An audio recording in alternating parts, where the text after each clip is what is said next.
എത്ര കന്യാസ്ത്രീമാര് ഗർഭപാത്രം എടുത്തു കളഞ്ഞിട്ട് നിൽക്കുന്നവരുണ്ടെന്നറിയാം. ഒരു കന്യാസ്ത്രീ ഗർഭപാത്രം എടുത്തു കളഞ്ഞെന്തിനാണെന്നറിയാം. മെൻസ്ട്രുവേഷൻ സ്റ്റോപ്പ് ചെയ്യാൻ വേണ്ടി മാത്രമല്ല, അതിനും ഒരുപാട് കാരണങ്ങളുണ്ട്. ഗർഭപാത്രം എടുത്തു കളഞ്ഞത് പോലും ഒരു ഗർഭിണി ആവാതിരിക്കാൻ വേണ്ടിയാണ്. അത്തരത്തിൽ പല വെളിപ്പെടുത്തലുകളും ഉണ്ടായിട്ടുണ്ട്. ഈ വിശ്വാസികളെ വിറ്റിട്ട് KP യോഹന്നാൻ ഏകദേശം 1000 കോടി രൂപയോളം സമ്പാദിച്ചു എന്ന് പറഞ്ഞിട്ടൊരു ആരോപണമല്ല, സത്യമാണ്. തെളിവ് സഹിതം പൊക്കിയതാണ്. KP യോഹന്നാൻ പണ്ട് ആത്മീയാത്ര എന്ന് പറഞ്ഞൊരു ഓർഗനൈസേഷൻ സ്റ്റാർട്ട് ചെയ്തു. നോർമൽ പാസ്റ്റ് ആയിട്ടിരുന്ന ഒരാൾ പിന്നീട് ബിഷപ്പായി, പിന്നെ ബിഷപ്പ് KP യോഹന്നാനായി. ഈ പട്ടങ്ങളെല്ലാം കാശ് കൊടുത്താൽ കിട്ടുന്നതാണോ? 3 ലക്ഷം രൂപ. പുള്ളിയുടെയാണ് ബിലീവേഴ്സ് ഹോസ്പിറ്റൽ. തിരുവല്ലേ, അത് പുള്ളിയുടെയാണ്. ബിലീവേഴ്സിന്റെ സ്കൂളുകൾ, CBSE ICC സ്കൂളുകൾ, അങ്ങനെ ഒരുപാട് പ്രസ്ഥാനങ്ങൾ പുള്ളി സ്റ്റാർട്ട് ചെയ്തു. ഇതെല്ലാം പൈസ വന്നത്. അങ്ങനെ USA ഗവൺമെൻറ്റാണ് ഇത് തിരിച്ചറിഞ്ഞത്. ഇവിടെ ഇയാൾ നടത്തുന്നത് കൊള്ളയാണ്. 1000 കോടി ഒരു പാസ്റ്റർ ഒരു പണിയും ചെയ്ത് ഉണ്ടാക്കുന്ന പറഞ്ഞു കഴിഞ്ഞാൽ എന്താ പറഞ്ഞത്, മദർ തെരേസ ഇതെങ്ങനെ ഇല്ലായിരുന്നോ? വേറെ രാജ്യത്ത് ഇവിടെ വന്നത് എന്തിനാ?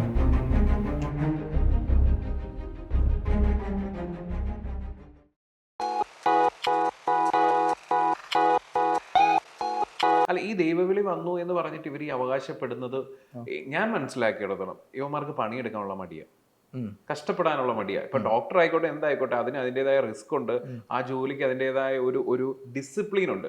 സോ അതിലേക്കൊക്കെ പോകാനുള്ള ഒരു മടിയാണ്. ഇതാവുമ്പോൾ കുറച്ച് കാശ് കിട്ടും, കുറച്ച് ആളുകളുടെ ഒരു അറ്റൻഷൻ നമുക്ക് പിടിച്ചു പറ്റാൻ പറ്റും. എനിക്ക് തോന്നുന്നത് ഇതൊക്കെ അത് 2 രീതിയിലുണ്ട്. അപ്പോൾ അതിനുവേണ്ടി ഉള്ളവരും ഉണ്ട്, അത്യാവശ്യം നല്ല റിച്ച് ആയിട്ടുള്ളവരും ഈ പരിപാടിക്ക് ഇറങ്ങുന്നുണ്ട്. ഒരു TV ചാനലുണ്ട് ട്രിവാൻഡ്രത്തുള്ള ഒരു ക്രിസ്ത്യൻ ചാനൽ, അതിൻ്റെ പേര് ഞാൻ മറന്നുപോയി. എന്തായിരുന്നു ആ ചാനൽ അവർ നല്ല റിച്ചാണ്, പക്ഷെ അവർ അൾട്ടിമേറ്റ്ലി നല്ല പെന്തക്കോസ്ത് തന്നെയാണ് അവർ ഇത് പോയിക്കൊണ്ടിരിക്കുന്നത്. അപ്പോൾ അതിൻ്റെ എല്ലാം ഇത് എന്താ പറഞ്ഞാൽ, ഇപ്പം ഇതെല്ലാം അൾട്ടിമേറ്റ്ലി ഇവർ ഇതിനിങ്ങനെ ആക്കിയെടുക്കുക എന്നുള്ളതാണ്. അത് നല്ലതാണെന്നും നല്ല മതമാണെന്നും അല്ലെങ്കിൽ ആ മാർക്കറ്റിംഗ് രീതികളൊക്കെ അതിപ്പം എന്താ പറയുക, അപ്പം ഞാൻ ഫേമസ് ആവാൻ വേണ്ടി എന്ന് ഒരിക്കലും ചിന്തിക്കാറില്ല. ഇവർ ഇൻഡയറക്റ്റ്ലി അവർ ഫേമസ് ആയി പോകുന്നതാണ്. കാരണം ഇപ്പം നല്ലൊരു പാട്ട് എഴുതി, ഇപ്പോൾ ഞാൻ പറഞ്ഞ പ്രസന്റ് മേമന, അദ്ദേഹം ഫേമസ് ആവാൻ വേണ്ടി ചെയ്തതല്ല. പുള്ളിക്കൊരു ദൈവവിളി ഉണ്ടായെന്ന് പറഞ്ഞിട്ട് പുള്ളി ഒരു പാട്ട് എഴുതി. ആ പാട്ട് അങ്ങ് സൂപ്പർ ഹിറ്റായി.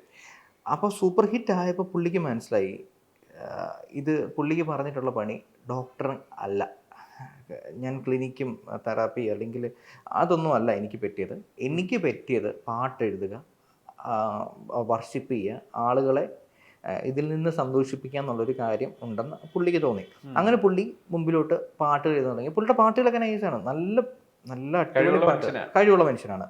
അത് ഞാൻ അംഗീകരിക്കുക തന്നെ. കാരണം പുള്ളിയുടെ പാട്ടുകളൊക്കെ ഞാൻ ഇപ്പോഴും എനിക്ക് ഭയങ്കര ഇഷ്ടമുള്ള പാട്ടുകൾ ഒരുപാട് പാട്ടുകളുണ്ട്. നമ്മൾ ഇപ്പോഴും ക്രിസ്ത്യൻസ് വർഷിപ്പിന് ഉപയോഗിക്കുന്ന മെയിൻ സ്ട്രീം പാട്ടുകളൊക്കെ നല്ലതും പുള്ളിയുടെ ഉണ്ട്. അപ്പം അത് പുള്ളി ഫേമസ് ആവാൻ വേണ്ടി ഞാൻ ഒരിക്കലും പറയില്ല, പണം ഉണ്ടാക്കാൻ വേണ്ടിയൊന്നും പറയില്ല. കാരണം പുള്ളി നല്ല റിച്ചാണ്. പുള്ളിക്ക് അങ്ങനെ എന്താ പറയുന്നത്, അങ്ങനെ ആവേണ്ട ഒരു ആവശ്യം പുള്ളിക്കുള്ളതായിട്ട് ഞാൻ തോന്നിയിട്ടില്ല. പക്ഷേ ഇതിനു വേണ്ടി നടക്കുന്ന ആളുകളുണ്ട് ഫേമസ് ആവാൻ വേണ്ടി. ഇപ്പം നമ്മൾ ട്രാൻസ് സിനിമയിൽ കാണുന്ന പോലെ തന്നെ അവർ ഫേമസ് ആക്കി അതിനെ ഒരു ബിസിനസ് ആക്കി മാറ്റി, ബ്രാൻഡാക്കി, സെൽഫ് ബ്രാൻഡ് ചെയ്യുക. ടിജോ എന്ന് പറഞ്ഞിട്ടൊരു പാസ്റ്ററുണ്ട്, പുള്ളിയുടെ സ്ഥലം കൊല്ലമാണെന്ന് തോന്നുന്നു, ഐ തിങ്ക്. ഭയങ്കര ഫേമസ് ആണ് യൂട്യൂബിൽ, ബട്ട് ഹീസ് എ ഫ്രോഡ്. അത് പറയാൻ തന്നെ കാരണം അൾട്ടിമേറ്റ്ലി എല്ലാ ക്രിസ്ത്യൻ പാസ്റ്റേഴ്സിനും അറിയാവുന്ന കാര്യമാണ്, തട്ടിപ്പിൻ്റെ അങ്ങേയറ്റാണ്. ട്രാൻസ് സിനിമ എക്സാക്ട്ലി പുള്ളിയാണ് ടിജോ. അത് പുള്ളി നടത്തിക്കാൻ തട്ടിപ്പുകളൊക്കെ നമുക്ക് ആ വീഡിയോസ് കാണുമ്പോൾ തന്നെ അറിയാം. കാരണം അവിടെ പോരുന്ന് ബാക്കിയുള്ള പെന്തക്കോസ്തുകാർ വരെ പറയും. അതായത് ഇപ്പം പ്രാർത്ഥന നടന്നുകൊണ്ടിരിക്കുമ്പോൾ പുള്ളി പറയും, ഇവിടെ തോമസ് എന്ന് പറഞ്ഞ ഒരാൾ വന്നിട്ടുണ്ടോ? തോമസ് പുള്ളിയുടെ ആളാണോ? അല്ല, സംഭവം പറഞ്ഞുതരാം. ഇതിന്റെ പരിപാടി എങ്ങനെയാണെന്ന് അറിയോ? തോമസ് എന്ന് പറയുമ്പോൾ ഒരുപാട് തോമസ് ഉണ്ടാവും. അപ്പോൾ പറയും, ഈ വീടിന്റെ സൈഡിൽ ഒരു പുഴയൊക്കെ ഒഴുകുന്ന ആ വീട്ടിലെ തോമസ് ഉണ്ടോ അവിടെ? അപ്പോൾ പുള്ളി അറിയാം. അപ്പോൾ തോമസുമാരിൽ ഒരു 100 തോമസുമാരുണ്ടെങ്കിൽ ഒരു 50 പേര് മാറി, പുഴയുള്ള തോമസുമാർ മാത്രമാവും. അത് കഴിഞ്ഞിട്ട് വീടിൻ്റെ മുറ്റത്തൊരു തെങ്ങുണ്ടോ, അപ്പോൾ അതിനകത്തുനിന്ന് 20 പേര് മാറി, തെങ്ങുള്ള തോമസ് മാത്രമായി. മക്കളാരെങ്കിലും ഗൾഫിലുണ്ടോ? സി ഓട്ടോമാറ്റിക്കലി ഇറ്റ്സ് കമ്മിങ്, അതായത് പറഞ്ഞു ഒരാളിലേക്ക് വന്നു. ഈ തോമസിന് റിയാലിറ്റിയിൽ അറിയില്ല ഇയാളെ പണ്ടേ അവർ വാച്ച് ചെയ്തിരുന്നു. അതാണ് അവിടെ ഒരു പ്രാർത്ഥന നടന്നാൽ, ഇവരൊരു സ്ഥലത്ത് കൺവെൻഷൻ നടത്തിയാൽ ആ കൺവെൻഷന് ഇവർ ചെയ്യുന്ന പരിപാടികൾ എന്ന് പറഞ്ഞു കഴിഞ്ഞാൽ ആദ്യം ആ സ്ഥലം നോക്കും, അൾട്ടിമേറ്റ്ലി നല്ല റിസർച്ച് ചെയ്യും. സ്ഥലം എന്താണ്, അവിടുത്തെ കുഴപ്പങ്ങൾ എന്താണ്, അവിടെ വരാൻ പോകുന്ന പെന്തക്കോസ് ആളുകളുടെ സ്വഭാവങ്ങൾ എന്താണ്, ഇവരെവിടെയൊക്കെ നോട്ടീസ് കൊടുക്കാൻ പോയി. ഇവർ നോട്ടീസ് കൊടുക്കാൻ പോകുമ്പോൾ തന്നെ ആ വീടും സ്ഥലവും പരിസരവും എല്ലാം ഓർത്ത് വെക്കും. ആ സ്ഥലം ഇവിടെ ഉണ്ടോ, ആ സ്ഥലത്തുള്ള ആൾ ഇവിടെ ഉണ്ടോ എന്നും കൂടെ ചെക്ക് ചെയ്യും. ആ സ്ഥലത്തുള്ള ആൾ ഇവിടെ ഉണ്ടെങ്കിൽ അയാളെ തിരിച്ചറിഞ്ഞിട്ട് ബാക്കിൽ നിന്ന് നമ്മുടെ ലൂസിഫറിനകത്ത് ഹെഡ്ഫോണിൽ പറഞ്ഞു കൊടുക്കുന്ന പോലെ പറഞ്ഞു കൊടുക്കാൻ ആളുണ്ട്. അത്രയ്ക്ക് തട്ടിപ്പാ. സീരിയസ്ലി ഇപ്പൊ ടിജോ മാത്രമല്ല, ഒരുപാട് ആളുകളുണ്ട്. ടിജോ എന്ന് പറയാൻ കാരണം ഇതിപ്പോ ഡിഫേമേഷൻ അല്ലെങ്കിൽ വ്യക്തിത്വമാവും, but seriously everyone should watch his videos. കാരണം ആ പുള്ളിയുടെ വീഡിയോസ് കാണുമ്പോൾ തന്നെ അയാളെ തട്ടിപ്പ് മനസ്സിലാവും. വേറൊരു പുള്ളിയുണ്ട് പെന്തക്കോസിൽ നിന്ന് കാത്തലിക്കിലോട്ട് പോയത്, പുള്ളിയുടെ തട്ടിപ്പൊക്കെ പബ്ലിക്കലി പിടിച്ചാണ്. അല്ല, ഞാനും എപ്പോഴും ഇങ്ങനെ ശ്രദ്ധിച്ചിട്ടുണ്ട്. അതായത് കംപ്ലീറ്റ് ആയിട്ട് നടു വയ്യാതെ ഡിസ്കിന് പ്രശ്നമായിട്ട് ഇരിക്കുന്ന ആളുകൾ സൂപ്പർ സ്പെഷ്യാലിറ്റി ഹോസ്പിറ്റലിൽ വർഷങ്ങളായിട്ട് ചികിത്സ എടുക്കുന്ന ആളുകൾ വീൽ ചെയറിൽ വന്നിട്ട് വരൂ എഴുന്നേക്കൂ എന്ന് പറയുമ്പോൾ സ്റ്റാർട്ട് ചെയ്യുന്നിട്ട് അതൊക്കെ പ്ലാൻഡ് ആണ്. അതാണ് ഞാൻ ഇപ്പോൾ പറഞ്ഞത്. പെന്തക്കോസ്റ്റിൽ നിന്ന് കാത്തലിക്കിലോട്ട് പോയിട്ട് സ്റ്റേജിൽ വയ്യാണ്ട് ഒരാളെ മറ്റേ ഇതിൽ കട്ടിലിൽ കൊണ്ടുവന്ന് വീൽ ചെയറിൽ കൊണ്ടുവന്നിട്ട് ഇരുത്തിക്കുക. അപ്പോൾ വീൽ ചെയറിൽ നിന്നിട്ട് മറ്റേ സുഗതന്റെ കെട്ടുപൊട്ടിച്ച് ഈ സെയിം സാധനം സംഭവിച്ചതാണ്. സുഗതൻ ഇവിടെ വരുന്നുണ്ട്, കെട്ടുപൊട്ടിച്ച് സംഭവം നടന്നതാണ്. അപ്പോൾ സുഗതന്റെ അതുപോലെ തന്നെ ഒരു പുള്ളിക്കാരൻ ഇത് ചെയ്തു, എഴുന്നേറ്റ് നടന്നു. സീരിയസ്ലി അയാൾ അതുവഴി ഇതിനു മുമ്പ് നടക്കുന്നൊക്കെ ആൾക്കാർ കണ്ടിട്ടുണ്ട്. അയാളെ 1000 രൂപ 2000 രൂപ കൊടുത്തിട്ട് അവിടെ ഈ അണികളായിട്ട് കൊണ്ടുപോകത്തില്ലേ, എന്തിനാ കൊണ്ടുപോകുന്ന ചോദിച്ചാൽ അവർക്ക് കൊടുത്തിട്ട് ചുമ്മാ ജയ് വിളിച്ചാൽ മതി. അപ്പോൾ 500 രൂപയ്ക്ക് കൊടുത്തു, 1000 രൂപയ്ക്ക് പുള്ളി അഭിനയിച്ചു. പക്ഷേ ആ അഭിനയം പിന്നീട് അത് പൊളിഞ്ഞു. അപ്പൊ തന്നെ അത് ക്രിസ്ത്യൻ ഗ്രൂപ്പുകളിൽ ഭയങ്കര ചർച്ചയായിരുന്നു. ഇയാൾക്ക് ഇതിൻ്റെയൊക്കെ ആവശ്യം എന്താ, ഒറിജിനൽ അത്ഭുതം നടത്തുന്നവർക്ക് പോലും നാണക്കേടാണ്. അതെ. അതുപോലെ മറ്റൊരു കാര്യം, ഇപ്പൊ ബീഹാറിലെ ഒരു കുട്ടിയുടെ മരണവുമായി ബന്ധപ്പെട്ടിട്ട് ഒരു പാസ്റ്റർ ജയിലിലായ ഒരു ഇത് വീഡിയോയിൽ പറഞ്ഞിട്ടുണ്ടായിരുന്നു. അപ്പം അതിനുശേഷം ആ പാസ്റ്ററെ നോക്കാനായിട്ട് ഈ സഭകളോ കാര്യങ്ങളോ, ബീഹാറില് ഒരു കുട്ടി മരിച്ചതിനല്ല, അവിടെ മതപരിവർത്തനം നടത്തിയതിന്റെ പേരിൽ. അപ്പം അതിനുശേഷം അദ്ദേഹത്തെ നോക്കാനോ അല്ലെങ്കിൽ അദ്ദേഹത്തിന്റെ കാര്യങ്ങൾ നോക്കാനൊന്നും ഈ സഭയൊന്നും മുന്നോട്ട് ഇറങ്ങി വരികയോ അത്തരത്തിലുള്ള കാര്യങ്ങളോ ഒന്നും ചെയ്തിട്ടില്ല. ശരിക്കും പറഞ്ഞാൽ ഒരു ആവശ്യം കഴിഞ്ഞ് ഇപ്പൊ ഇല്ല യൂസ് ആൻഡ് ത്രോ എന്ന് പറയുന്ന ഒരു നിലപാടാണോ സഭയ്ക്ക്? അതുപോലെ തന്നെ ഇതൊരു മാഫിയാണോ? അങ്ങനെ ചോദിച്ചാൽ അയാളോട് വലിയ താല്പര്യം ഇല്ലാഞ്ഞിട്ടായിരിക്കാം. പക്ഷെ ഒരു മെയിൻ സ്ട്രീം പാസ്റ്റർ ജയിലിൽ കിടന്നെങ്കിൽ ഇറക്കും. അതിപ്പോൾ ഈ വ്യക്തിക്ക് വലിയ റിസൾട്ട് തരാൻ പറ്റാത്ത ഒരു സെയിൽസ്മാൻ, കൺവേർട്ട് ചെയ്യാൻ പറ്റാത്തതുകൊണ്ടായിരിക്കും. ഇപ്പോൾ സെയിൽസിൽ തന്നെ നല്ല റിസൾട്ട് തരുന്ന എംപ്ലോയി ഓഫ് ദി ഇയർ ആയിട്ടുള്ള ഒരു സെയിൽസ് മാനാന്ന് വിചാരിക്കുക. അയാൾക്കൊരു പ്രശ്നം വന്നു കഴിഞ്ഞാൽ മാനേജർ കൂടെ നിൽക്കും. പക്ഷെ വലിയ കൺവേർഷൻ നടത്താൻ പറ്റാത്ത ഒരു സെയിൽസ് മാൻ ആണെങ്കിൽ നീ പോയാലും എനിക്ക് വലിയ സംഭവമൊന്നുമില്ല. അങ്ങനെ ഒരു സംഭവമുണ്ട്. അപ്പൊ ഇതിലേക്ക് ഈ കൺവേർട്ടായി വരുന്ന ആളുകളെ ഈ കുറെ കഴിഞ്ഞ് ഇവർ കെയർ ചെയ്തിട്ട് പിന്നെ ഒരു സ്ഥലത്തേക്ക് മാറ്റി വെക്കുന്ന കാര്യം പറഞ്ഞിട്ടുണ്ടല്ലോ.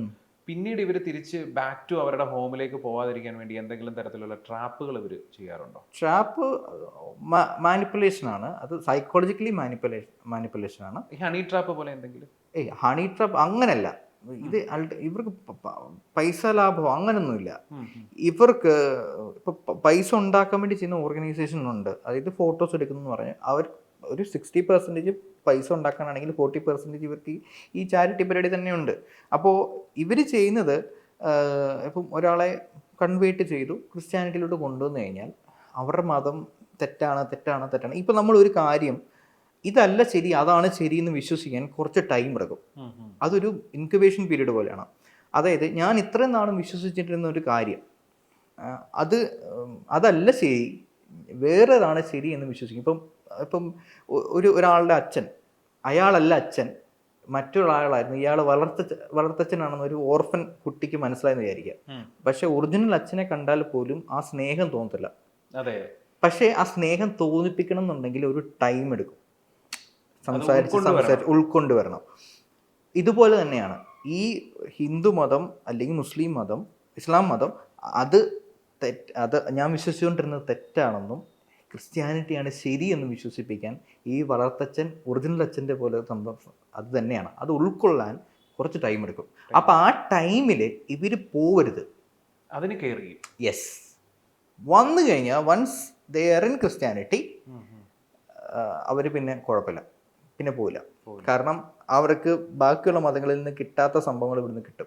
കാരണം ഒരു ഹിന്ദുവിനെ സംബന്ധിച്ച് ഒരു വീട്ടിൽ ഒരു പ്രശ്നം വന്നാൽ, ഒരു മരണമോ അല്ലെങ്കിൽ മരണമല്ല, ഒരു രോഗമോ ഫിനാൻഷ്യൽ ഇഷ്യൂസ് വന്നു കഴിഞ്ഞാൽ അമ്പലത്തിലെ പൂജാരി വന്നിട്ട് പ്രാർത്ഥിക്കുകയോ അല്ലെങ്കിൽ ഞാൻ ഇന്ന് വരാം, ഞാൻ പ്രാർത്ഥിക്കാമെന്ന് പറഞ്ഞിട്ട് അങ്ങോട്ട് വരില്ല. ബട്ട് ക്രിസ്ത്യൻ പാസ്റ്റേഴ്സിനെ സംബന്ധിച്ച് എല്ലാ ദിവസവും അവിടെ പോവും, പ്രാർത്ഥിക്കും. അത് അവരുടെ ഒരു ഡ്യൂട്ടി പോലെ അവർ ചെയ്യും, കൃത്യമായിട്ട് ചെയ്യും. ഒരാൾ ആശുപത്രി കിടന്ന് അറിഞ്ഞു കഴിഞ്ഞാൽ പൂജാരി പോയിട്ട് അവിടെ പോയിട്ട് പൂജ ചെയ്യില്ല, പക്ഷെ ഒരു പാസ്റ്റർ പോയിട്ട് അവിടെ പോയി ആശുപത്രി, മെഡിക്കൽ കോളേജിലൊക്കെ ചെന്നാൽ കാണാൻ പറ്റും. മെഡിക്കൽ കോളേജിൽ പോകും, ജയിലിൽ പോകും, നമ്മുടെ സെൻട്രൽ ജയിലിലൊക്കെ ഉണ്ട്, വിയൂരൊക്കെ ജയിലിലൊക്കെ ചെന്ന് കഴിഞ്ഞാൽ കാണാം. അവിടെ പോയിട്ട് മനം മാറ്റത്തിനും ഇതിനു വേണ്ടിയൊക്കെ സംസാരിക്കാം. മനം മാറ്റമല്ല, മതം മാറ്റമാണ്. അപ്പം ഒരു വലിയ 7 കൊല അങ്ങോട്ട് ചെയ്ത ഒരാളെന്നുള്ള ഞാൻ കണ്ടായിരുന്നു. ചർച്ചിന് ഇത് ജയിലിൽ വെച്ചിട്ട് പുള്ളി മതം മാറ്റിയത്. അത് 7 അങ്ങനെ അത്ര നല്ലൊരു വലിയ നമ്പറിൽ കൊല ചെയ്ത ഒരാള് അവിടെ ചെന്ന് അയാളുടെ സാഹചര്യത്തെ ചൂഷണം ചെയ്ത് ചൂഷണം ചെയ്ത് കഴിഞ്ഞാൽ അയാള് ചിലപ്പോൾ എന്തോ അവസ്ഥയിൽ പുള്ളി കൊന്നതാണ്, ഫാമിലിന്റെ എന്തോ തന്നെ കൊന്നതാണ്. പക്ഷെ പുള്ളി പിന്നീട് മതം മാറി പുള്ളിയുടെ നോർമൽ സ്വഭാവമൊക്കെ മാറി നല്ല രീതിയിലുള്ള മനംമാറ്റവും സംഭവിച്ചിട്ടുണ്ട്. അത് സത്യമാണ്. മതം മാറിയപ്പോൾ ചിലപ്പോൾ വയലൻസ് അയാളിൽ നിന്ന് ഇപ്പോൾ ചിലപ്പോൾ അയാൾ ചെയ്ത് കഴിഞ്ഞിട്ട് കുറ്റബോധത്തിൽ ഇരിക്കുന്ന ആളുമായിരിക്കാം. ഒന്നും അല്ലെങ്കിലും ഒരു ഗുണ്ടയല്ലെങ്കിൽ ഒരു എപ്പോഴും പ്രൊഫഷണലി മർഡേഴ്സിന് വേണ്ടി നടക്കുന്ന ഒരാളല്ലെങ്കിൽ അയാൾക്ക് ഒരു കൊലപാതകം കഴിഞ്ഞ് കഴിഞ്ഞാൽ അയാൾക്ക് കുറ്റബോധം തോന്നും, ചെയ്യരുതായിരുന്നു, അതിന് വേറെ രീതിയിൽ എന്നെ പരിഹരിക്കാമെന്ന് തോന്നും. അത് ഏത് മർഡർ ചെയ്തിട്ടുള്ള ആളാണെങ്കിൽ പോലും, വളരെ റിവെഞ്ചിൽ ചെയ്തിട്ട് ആണെങ്കിൽ പോലും, പകയോടെ ചെയ്തിട്ട് ആണെങ്കിൽ പോലും കുറച്ച് നാൾ കഴിയുമ്പോൾ ഒരു തെറ്റ് തോന്നും, ഒരു റിഗ്രറ്റ് ഫീൽ ചെയ്യും. അല്ലെങ്കിൽ വേറൊരാൾക്ക് വേണ്ടി പണം മേടിച്ച് കൊല്ലുന്ന ഒരു ഗുണ്ടാസംഘമായിരിക്കണം. അവർക്ക് ആരെ കൊന്നാലും അവർക്ക് പണം കിട്ടുക എന്നുള്ളതേ ഉള്ളൂ. പക്ഷെ ഇങ്ങനത്തെ ഒരാൾക്ക് മനം മാറിയത് ചിലപ്പോൾ അയാളുടെ റിഗ്രറ്റ് കൊണ്ടായിരിക്കാം. അപ്പൊ അത് ഓട്ടോമാറ്റിക്കലി മതം മാറ്റത്തിനും കൂടെ കാരണമായി. നമ്മൾ ഇപ്പം ഏറ്റവും കൂടുതലും ഇവിടെ ചർച്ച ചെയ്യുന്ന വേറൊരു വിഷയമായിരുന്നു ഈ ലവ് ജിഹാദ് എന്ന് പറയുന്നത്. അതായത് ഒരു പെൺകുട്ടിയെ കണ്ടു, ഇഷ്ടപ്പെട്ടു, ആ പെൺകുട്ടിയെ കല്യാണം കഴിക്കണമെന്നുണ്ടെങ്കിൽ മുസ്ലിം സമുദായത്തിലേക്ക് നിങ്ങൾ മതം മാറിയേ പറ്റൂ എന്ന് പറയുന്നുണ്ട്. പക്ഷെ ലവ് ജിഹാദ് നമ്മുടെ കേരളത്തിൽ ഭയങ്കര ചർച്ചയായ ഒരു വിഷയമാണ്. പക്ഷെ ഇതേ സെയിം കാര്യം തന്നെ ഇതിലും നടക്കുന്നുണ്ട്. അതായത് നിങ്ങൾ കല്യാണം കഴിക്കണമെന്നുണ്ടെങ്കിൽ, ആ പെൺകുട്ടിക്ക് ഇയാളെ കല്യാണം കഴിക്കണമെന്നുണ്ടെങ്കിൽ നിങ്ങൾ മതം മാറിയേ പറ്റൂ എന്നുള്ളത് നടക്കുന്നുണ്ടോ ഇതില്? ജിഹാദ് എന്ന് പറയുമ്പം ഒരു അർത്ഥം വേറെ ഉണ്ട്. അതായത് ചാവേറാവുക എന്നും കൂടി ഉണ്ട്. പക്ഷെ ലവ് ജിഹാദിനേക്കാളും കൂടുതൽ പറയാം കൺവേർഷൻ ജിഹാദ് എന്ന് വേണമെങ്കിൽ പറയാം. കൺവേർഷൻ ജിഹാദ്, അതായത് ലവ് എന്ന് പറയുന്നത് വേണമെങ്കിൽ അങ്ങനെയാക്കാം. പക്ഷെ ക്രിസ്ത്യാനിറ്റിയിൽ പറയുമ്പോൾ കൺവേർട്ട് ആക്കാൻ വേണ്ടി ആരും ലവ് ചെയ്യുന്നില്ല. ഇസ്ലാമിൽ അങ്ങനെ ഉണ്ടായിരിക്കാം, പക്ഷേ കൺവേർട്ട് ആക്കാൻ വേണ്ടി, ക്രിസ്ത്യാനിറ്റിയിൽ കൺവേർട്ട് ആക്കാൻ വേണ്ടി ആകത്തില്ല. പക്ഷേ പ്രേമിച്ച് വളരെ സ്ട്രോങ് ആയിട്ടുള്ള റിലേഷൻഷിപ്പിലൂടെ വന്നു കഴിയുമ്പോൾ കൺവേർട്ട് ആവാതെ കല്യാണം കഴിക്കില്ല എന്നൊരവസ്ഥ വരും. അല്ലാതെ ഇതൊക്കെ മനഃപൂർവ്വം ചിലപ്പോൾ വീട്ടുകാരുടെ പ്രഷർ കൊണ്ടും അങ്ങനെ പറയുന്നതും ഉണ്ടാവാം. ഇപ്പോൾ എനിക്കൊരു റിലേഷൻഷിപ്പ് ഉണ്ടായിരുന്നു, ആളും ക്രിസ്ത്യൻ ആയിരുന്നു, പക്ഷേ കാത്തലിക് ആയിരുന്നു. അവർക്ക് പെന്തക്കോസ്തുകാർ പിശാചുക്കളെന്ന് അവർ പറയുന്നത്. അപ്പൊ അവർക്കത് ഓക്കെ അല്ല. അപ്പൊ അവർ പറയും പെൺകുട്ടിയുടെ വീട്ടിൽ ഓക്കെ അല്ല. ഓക്കെ അല്ല. ഇപ്പൊ ചെക്കൻ്റെ വീട്ടിലാണെങ്കിലും ഇതുപോലെ തന്നെ ആയിരിക്കും. അപ്പൊ എന്റെ വീട്ടിലും സമ്മതിക്കില്ല, അവള് കാത്തലിക്കാണ്, സമ്മതിക്കില്ല. കാത്തലിക്കോ ജാക്കോബൈറ്റോ ഇവർ തമ്മിൽ ആരും തമ്മിൽ കല്യാണം കഴിക്കില്ല. ഭയങ്കര പ്രശ്നം ഉണ്ടാക്കും, പള്ളിയിൽ നിന്ന് പുറത്താക്കും. അവര് കാത്തലിക് ആണെങ്കിൽ കാത്തലിക് ടു കാത്തലിക്, അല്ലെങ്കിൽ ലാറ്റിൻ ടു റോമൻ, അല്ലെങ്കിൽ ലാറ്റിൻ ടു സിറിയൻ, അങ്ങനെ ആ കാത്തലിക്കിനകത്ത് മാത്രമേ നടത്തത്തുള്ളൂ. കാത്തലിക് ടു ജാക്കോബൈറ്റ് വരില്ല. അത് ചെയ്യുന്നവരുണ്ട് കേട്ടോ, അങ്ങനെ സമ്മതിക്കുന്ന പള്ളികളും ഉണ്ട്. പക്ഷെ മോസ്റ്റ് കോമൺ അവർ വേറൊരു സമുദായത്തെ അവരിലൂടെ അംഗീകരിക്കാൻ സാധ്യത വളരെ കുറവാണ്. കുറവാണ്. പ്രത്യേകിച്ച് പെന്തക്കോസ്, CSI, ഓർത്തഡോക്സ് തുടങ്ങിയിട്ടുള്ള സമുദായങ്ങൾ അവരുടെ ഇതിൽ തന്നെ ആയിരിക്കും. ഇപ്പോൾ കല്യാണം, ഇപ്പോൾ ഒരു പെണ്ണാലോചിച്ച് വരുമ്പോൾ തന്നെ ആദ്യം ചോദിക്കുന്ന ചോദ്യം തന്നെ ഇതാണ്, നമ്മുടെ കൂട്ടരാണെന്ന്. നമ്മുടെ കൂട്ടരാണെന്ന് ചോദിച്ചു കഴിഞ്ഞാൽ ജാതിപരമായിട്ടും സമുദായപരമായിട്ടും മതപരമായിട്ടും നമ്മുടെ ആളാണോ എന്ന് ഉറപ്പ് വരുത്തുന്ന ചോദ്യമാണ് നമ്മുടെ കൂട്ടരാണെന്ന് ചോദിക്കുന്നത്. മതം മാറി വന്നാലേ കല്യാണം കഴിക്കുള്ളൂ എന്ന് പറഞ്ഞിട്ടുണ്ട്. പക്ഷേ കുറേ ആളുകൾ പ്രേമിക്കുന്ന സമയത്ത് അതിനുശേഷം അവർ ഒന്നിക്കുമ്പോൾ ഇവർ മതം മാറുന്നില്ല. അതായത് പെൺകുട്ടി ഏത് മതമാണോ ആ മതത്തിൽ തന്നെ വിശ്വസിക്കുന്നു, ജീവിക്കുന്നു. ആൺകുട്ടി ഏതാണോ അതിൽ തന്നെ വിശ്വസിക്കുന്നു, ജീവിക്കുന്നു. പക്ഷേ ഇത് ക്രിസ്ത്യാനിറ്റിയിൽ ഇത് പോസിബിൾ ആണോ? ഒരു 99% പോസിബിൾ അല്ല എന്ന് വേണമെങ്കിൽ പറയാം. കാരണം ആദ്യമേ തന്നെ എതിർപ്പുണ്ടാവും.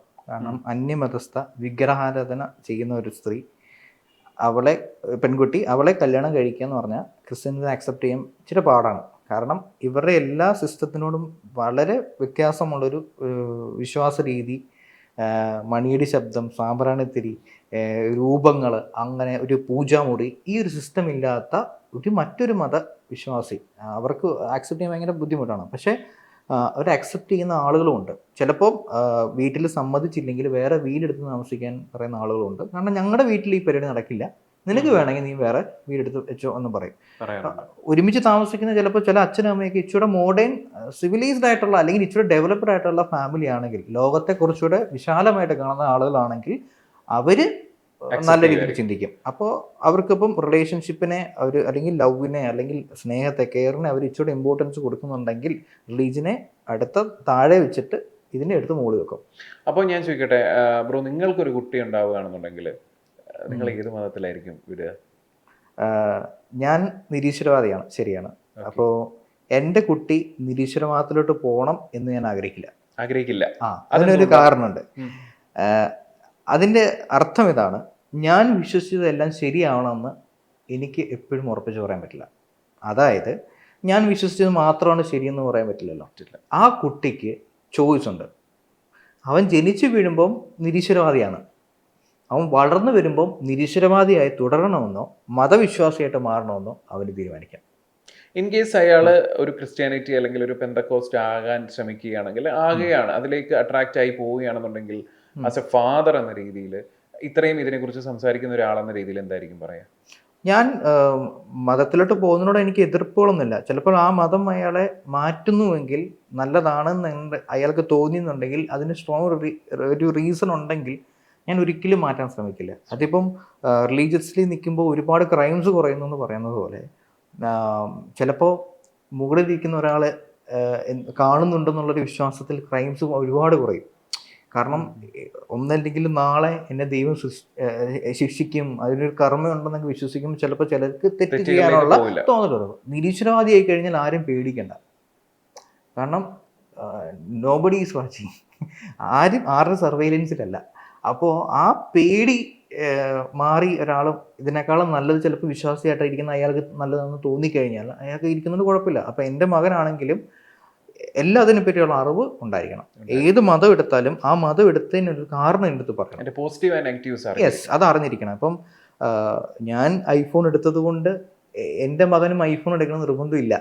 അവൻ ആൻഡ്രോയിഡ് ആണ് കൂടുതൽ കംഫർട്ടബിൾ എങ്കിൽ അവൻ എടുത്തു കഴിഞ്ഞാൽ അതിന് എനിക്ക് ഒരിക്കലും ഇത് പറയാം. കാരണം എൻ്റെ ചിന്താഗതിയോ എൻ്റെ തോട്ട് പ്രോസസ്സോ എൻ്റെ ലോജിക്കൽ മൈൻഡോ അതൊന്നും ആ മകനും സെയിം ആയിരിക്കണം എന്ന് നിർബന്ധമില്ല. അതുകൊണ്ട് തന്നെ അവൻ മതം എടുക്കണം എന്നുണ്ടെങ്കിലോ അല്ലെങ്കിൽ നിരീശ്വരവാദി ആയിട്ട് തുടരണം എന്നുണ്ടെങ്കിൽ തന്നെ അതിൻ്റെ കാരണങ്ങളും വേണം. അല്ലാതെ ഞാൻ നിരീശ്വരവാദി ആയതുകൊണ്ടോ എൻ്റെ ഭാര്യ നിരീശ്വരവാദി ആയതുകൊണ്ട് എൻ്റെ മകനും നിരീശ്വരവാദി ആവണമെന്ന് എനിക്കൊരു നിർബന്ധമില്ല. ഈ നമ്മുടെ നാട്ടിൽ ദളിതർ എന്ന് പറയുന്ന ഒരു വിഭാഗത്തിൽ ഫിനാൻഷ്യലി ഒരു സ്റ്റെപ്പ് അവർ പുറകിലേക്ക് നിൽക്കുന്ന ഒരു സാഹചര്യം ഉണ്ട്. എസ്പെഷ്യലി എനിക്ക് തോന്നുന്നു നോർത്ത് ഇന്ത്യയിലൊക്കെ അത് വളരെ പ്രകടമാണ്. അപ്പം ഇവരുടെ ഈ ഒരു ദാരിദ്ര്യം, ഈ കണ്ണുനീര്, ഇതിനെല്ലാം ഈ പാസ്റ്റർമാരെ മുതലെടുത്ത് ഇത് അല്ലെങ്കിൽ ഇതൊരു വീഡിയോ ആക്കി ഇവരെ കൺവേർട്ട് ചെയ്യാം എന്ന് പറഞ്ഞ് വേറെ എവിടെ നിന്നെങ്കിലും ഈ കോടികൾ സമ്പാദിക്കുന്നു എന്നുള്ളത് യാഥാർത്ഥ്യമാണോ? അത് അതെ, നമ്മുടെ കേരളത്തിൽ അത് വളരെ കുറവാണ്. പക്ഷേ നോർത്തിൽ ഇതൊരു ബിസിനസ് ആണ്. ഇവിടെ ആദ്യമേ ദൈവവിളി എന്നൊക്കെ പറഞ്ഞിട്ട് പോകും. പിന്നെ ഇതിൻ്റെ സാധ്യതകൾ മനസ്സിലാകുമ്പോൾ ഇത് വളർത്തിയെടുക്കുന്ന, അതായത് കൊറോണ വരുന്നത് വരെ ബൈജൂസിന് വലിയ ഇതില്ലായിരുന്നു, ബിസിനസ് ഇല്ലായിരുന്നു. അപ്പം കൊറോണ വന്നപ്പോഴാണ് സൂമും ബൈജൂസും ഒക്കെ വളരെ വലിയ രീതിയിൽ വളരാൻ തുടങ്ങിയത്. അതുപോലെ തന്നെയാണ് ഇവർ ചെല്ലുമ്പോൾ ഇവർക്ക് ഇതിൻ്റെ സാധ്യതകൾ മനസ്സിലാവില്ല. പിന്നീട് അങ്ങോട്ട് വളർന്നു വരുമ്പോൾ ഇവിടെ സ്കൂള് ഇല്ല. അപ്പം ഞാനൊരു മലയാളിയുടെ സ്കൂൾ എന്ന് പറഞ്ഞു കഴിഞ്ഞാൽ നല്ല ലിറ്ററസി ഉള്ള ഒരു സംസ്ഥാനത്തു നിന്ന് വരുന്ന എനിക്ക് ഇവിടെ മാർക്കറ്റ് കൂടുതലാണ്. ഓട്ടോമാറ്റിക്കലി ഇവർ മലയാളിക്ക് സ്കൂളേ, കേരള വാലംക്ക് സ്കൂളേ, ഇങ്ങനെ പറഞ്ഞ് ആ സ്കൂള് ഉണ്ടാക്കും. അല്ലെങ്കിൽ അവരൊരു ഓർഫനേജ് ഉണ്ടാക്കും, അല്ലെങ്കിൽ ഒരു ട്രസ്റ്റ് ഉണ്ടാക്കും. അങ്ങനെ അവർ വളർത്തിയെടുക്കും. ഇപ്പോൾ ഒരുപാട് സംഭവങ്ങൾ ഉണ്ടായിട്ടുണ്ടെന്ന് വെച്ച് കഴിഞ്ഞാൽ ഇവർ ചെറിയ മീറ്റിങ്ങൾ നടത്തും. നല്ല ലക്ഷങ്ങൾ പൊട്ടിച്ച് വലിയ കൺവെൻഷൻസ് ഇവിടെ നടത്തില്ലേ, ക്രൂസൈഡുകളൊക്കെ. അതുപോലെ കൺവെൻഷൻസ് നടത്തും. ഒരുപാട് ഗ്രാമത്തിലുള്ള ആളുകൾ വരും. ഇവരെല്ലാം ഇവർ പോയിട്ട്, ഞാൻ ഫോട്ടോഗ്രാഫറായിട്ടിരുന്നപ്പോൾ അവർ പറയായിരുന്നു അവർ കരയുന്നതൊക്കെ കൂടുതലെടുക്കണമെന്ന്. ക്ലോസപ്പ് ഒക്കെ എടുക്കും. യെസ്, ചേർത്ത് പിടിക്കുന്നത്, അവരുടെ ഒപ്പം നമ്മൾ കരയുന്നത്. യെസ്, അതിനൊക്കെ അവിടെ മാർക്കറ്റ്. യെസ്, ഇമോഷണൽ ആയിട്ടാണ് അവർ ചെയ്യുന്നത്. അതായത് അത് നമുക്ക് വേണ്ടിയല്ല ചെയ്യുന്നത്. അൾട്ടിമേറ്റ്ലി ആ ഫോട്ടോസ് ഒന്നും ഇന്ത്യൻസിന്റെ കയ്യിൽ കിട്ടില്ല. അതിപ്പോൾ നിങ്ങൾ സെർച്ച് ചെയ്താലും ഞാൻ സെർച്ച് ചെയ്താലും കിട്ടില്ല. ഇത് എവിടേക്കാ പോകുന്നത്? ഫോറിൻ കൺട്രീസിലാണ്, മെയിൻലി US, UK, UAE അങ്ങനെയുള്ള കൺട്രീസിൽ. മെയിൻലി US ആണ്. അവിടെ നിന്നാണ് ഈ എമൗണ്ട് വരുന്നത്. യെസ്, അതുകൊണ്ടല്ല FCRAയുടെ നിയമമൊക്കെ ഇപ്പം സ്ട്രോങ് ആക്കിയത്. അത് ഓൾറെഡി എല്ലാവർക്കും അറിയാവുന്നതുകൊണ്ടാണ് അതാക്കിയത്. കാരണം ഈ ഫണ്ട് ഈ ഒരു വർഷം ഇത്ര തവണ കോൺഫറൻസുകൾ നടക്കും, 2-3 തവണ. അപ്പോൾ അവരാണ് വിസ അയച്ചു തരുന്നത്.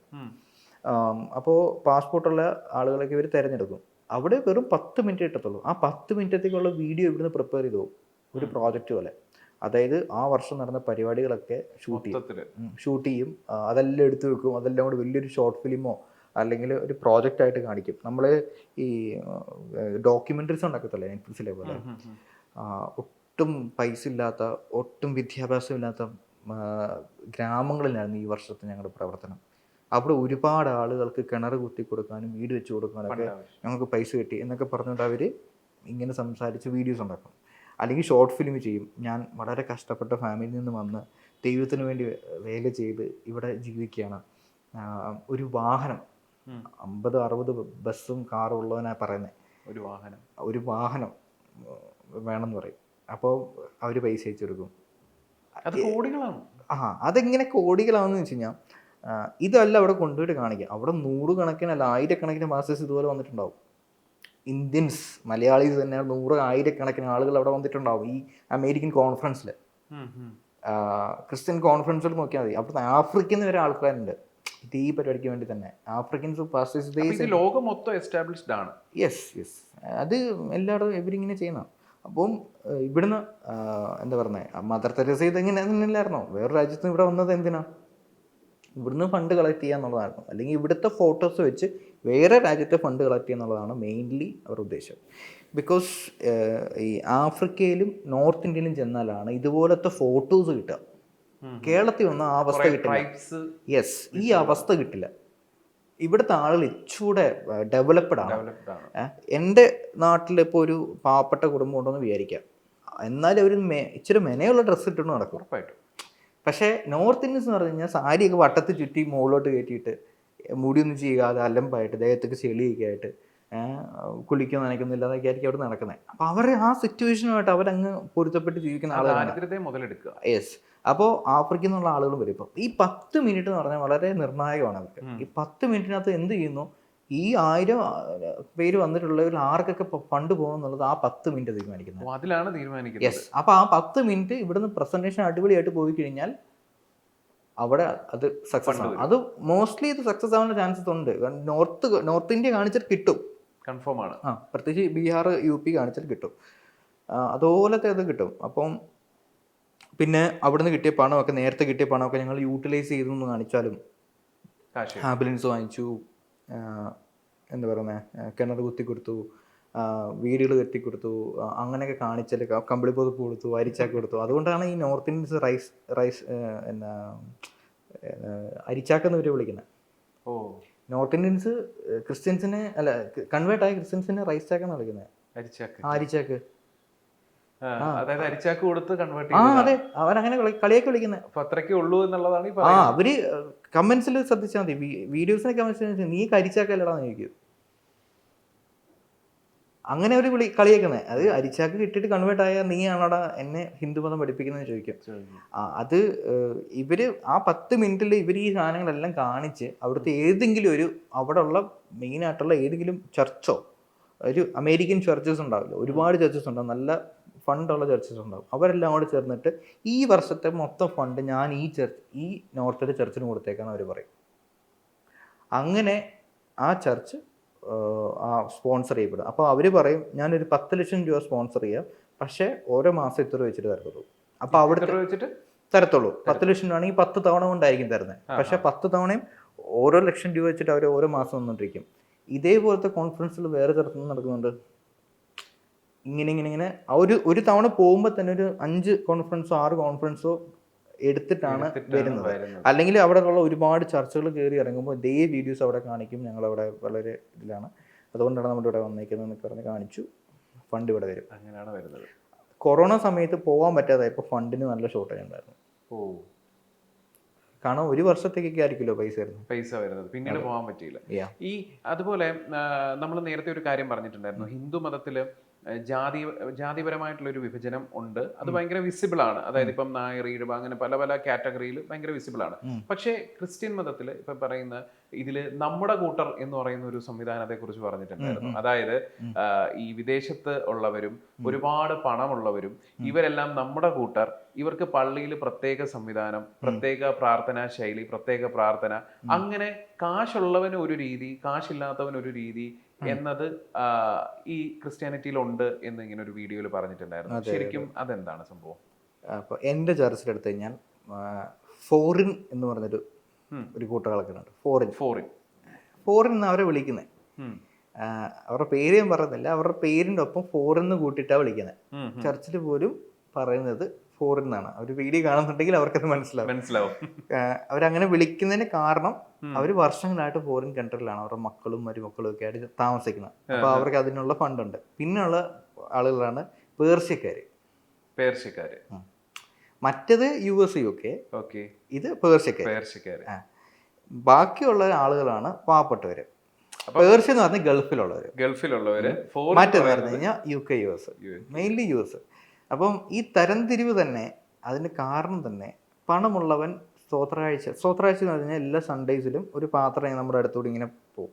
പ്രാർത്ഥന നമ്മുടെ വർഷിപ്പ് തീരുമ്പോൾ ഇങ്ങനെ ഒരു പാത്രമായിട്ട് വരുന്നത്, ഒരു എന്താ പറയുക, നേരത്തേക്ക് പാത്രമായിരുന്നു, ഇപ്പോൾ ഒരു തടി കൊണ്ടുള്ളൊരു സാധനത്തിന് അതൊരു തുണി, മജീഷ്യൻസ് ചെയ്യുന്നില്ലേ, ആ സാധനം ഉണ്ടാവും. അതിനകത്ത് എത്ര ഇട്ടെന്ന് നമുക്ക് കാണാൻ പറ്റില്ല. ക്ലോത്താ, സിൽക്കിന്റെ ക്ലോത്താ. അപ്പൊ ആ ക്ലോത്തുമായിട്ട് ഇങ്ങനെ ഒരു കുട്ടിയുടെ കയ്യിൽ കൊടുത്തുവിടും. അപ്പോൾ ഒരു പാട്ട് പാടും. ആ പാട്ട് പാടുന്ന സമയത്ത് എല്ലാവരും എടുത്തിടും. അപ്പോൾ കുറെ പൈസ ഇല്ലാത്തവനാണെങ്കിൽ ഇല്ലാത്ത പോലെ ഇടും. ചിലപ്പോൾ 5 രൂപയൊക്കെ ആയിരിക്കും, 10 രൂപയൊക്കെ ആയിരിക്കും, 500, 1000, 10,000 ഒക്കെ ഇടുന്നവരുണ്ട്. അപ്പം ആ തരംതിരിവ് തന്നെയില്ലേ, അത് എന്താ പറയുന്നത്, അത് മാത്രമല്ല ഈ സ്തോത്രാഴ്ചക്ക് എത്ര രൂപ കൊടുത്തു എന്നുള്ളത് ചിലര് കാണിച്ചുകൊണ്ടിടും, ചിലര് ഇല്ലാത്തവനാണെങ്കിൽ ഇങ്ങനെ കൈ ചുരുട്ടി പിടിച്ചിട്ട് ഇടും. അതിനുവേണ്ടി ആ ക്ലോത്ത് കൊടുത്തേക്കുന്നത്. പാത്രത്തിൽ ഇട്ട് കഴിഞ്ഞാൽ കാണുമല്ലോ, അപ്പൊ അതിനുവേണ്ടി ആ ക്ലോത്ത് കൊടുത്തേക്കുന്നത്. അത് പിന്നെ എല്ലാ വർഷം പിരിവുകളുണ്ട്. അപ്പോൾ ഇന്ന വീട്ടിലെ മറ്റത്തിൽ വീട്ടിലെ തോമാച്ചായൻ 10,000 രൂപ. അപ്പോൾ തോമാച്ചായൻ ഹാപ്പി. അപ്പം അപ്പുറത്തെ വീട്ടിലെ ഇപ്പോൾ വേറൊരു ഫാമിലി എടുക്കുകയാണെങ്കിൽ അവരുടെ വീട്ടിലെ 2 ലക്ഷം രൂപ. പബ്ലിക്കിൽ ഇത് വിളിക്കും. പിന്നെ ആരൊക്കെ എത്രയൊക്കെ തന്നുള്ളതിന്റെ ഒരു പേപ്പറിൽ പ്രിന്റ് ചെയ്ത് ഒട്ടിക്കുവോ? അല്ല, എല്ലാവരുടെയും കയ്യിൽ കൊടുക്കും. ശരി. എല്ലാവർക്കും അങ്ങനെയാണ് ജഡ്ജ് ചെയ്യുന്നത്. അപ്പോൾ പണം ഉള്ളവനെയൊക്കെ കാണുമ്പോഴത്തേക്കും അറിയാം. പിന്നെ ഇവര് നല്ല റിച്ച് ഫാമിലികളൊക്കെ വരുമ്പം അടിക്കുന്ന പെർഫ്യൂം തൊട്ട് തന്നെ നമുക്ക് ജഡ്ജ് ചെയ്യാൻ പറ്റും. അതായത് നമ്മുടെ കൂട്ടർ എന്ന് പറയുന്ന ഒരു ഗ്രൂപ്പിസം. യെസ്. അത് കല്യാണം കഴിപ്പിക്കുമ്പോൾ പോലും ഇപ്പൊ സ്വന്തം ചർച്ചിലെ ഒരു കാശുള്ള വീട്ടിലെ പെൺകുട്ടിയാണെങ്കിൽ പോലും കല്യാണം കഴിക്കാൻ സമ്മതിച്ചൊന്നും വരില്ല. അല്ലെങ്കിൽ എനിക്ക് അൾട്ടിമേറ്റ്ലി നല്ലൊരു ഹയർ പൊസിഷനുള്ള ജോലി വേണം.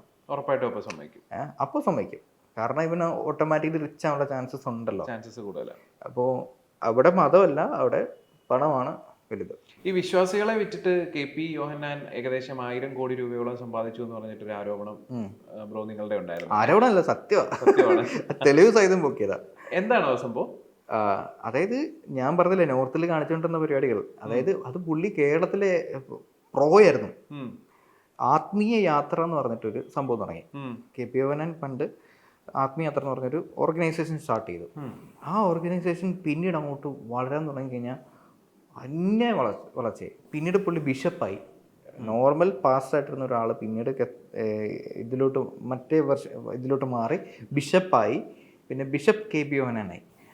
കോളറിൽ മറ്റേ വൈറ്റ് കോളറൊക്കെ വന്നു, പിങ്ക് കളർ ഡ്രസ്സ് ഇടണം. ഈ പട്ടങ്ങളെല്ലാം കാശ് കൊടുത്താൽ കിട്ടുന്നതാണോ? 3 ലക്ഷം രൂപ. ആണോ? 3 ലക്ഷം രൂപ കൊടുത്താൽ ഇത് നമുക്ക് കിട്ടും. അത് കൊടുത്താൽ മാത്രമേ ഇന്ത്യ ഗവൺമെന്റ് കിട്ടത്തുള്ളൂ. ഇന്ത്യ ഗവൺമെന്റ് അവരെ ഒരു ക്രിസ്ത്യൻ ലീഡറായിട്ട് സമ്മതിക്കത്തുള്ളൂ. നോർമൽ പാസ്റ്റേഴ്സിനെ നോർമൽ ഒരാളായിട്ടേ കാണത്തുള്ളൂ. ബിഷപ്പ് ആണെങ്കിൽ മാത്രമേ ഇതൊരു മത നേതാവെന്നോ അല്ലെങ്കിൽ ഒരു ഉസ്താദ് എന്നുള്ള രീതിയിലോ അല്ലെങ്കിൽ ഒരു പൂജാരി എന്ന രീതിയിൽ അവർ അംഗീകരിക്കത്തുള്ളൂ ഇന്ത്യൻ നിയമം അനുസരിച്ച്. അതുകൊണ്ടാണ് പുതിയ കാര്യങ്ങളൊക്കെ പറഞ്ഞുകൊണ്ടിരിക്കുന്നത്. അതായത് ഇവരെ അംഗീകരിക്കണം എന്നുള്ള രീതിയിലും, അല്ലെങ്കിൽ ഈ ഇലക്ഷൻ സമയത്ത് പോലും ഈ കത്തോലിക്കർക്കും യാക്കോബയ്ക്കും മുൻഗണന കൊടുത്തപ്പോൾ പോലും പെന്തക്കോസ്തുകാർക്ക് വേറൊരു വിഭാഗം വേണമെന്നും അതിനൊരു ലീഗ് പോലെ തുടങ്ങണം എന്നൊക്കെ പറഞ്ഞതൊക്കെ അതുകൊണ്ടാണ്. അതായത് പാസ്റ്റേഴ്സിന് പ്രത്യേകിച്ച് പവറില്ല, രാഷ്ട്രീയപരമായിട്ടോ അല്ലെങ്കിൽ ഞാനൊരു മത നേതാവാണെന്ന് പറയുമ്പോൾ പവറില്ല. പക്ഷെ ബിഷപ്പ് ആണെങ്കിലുണ്ട്, പവറുണ്ട്, ലീഗലി പവറുണ്ട്.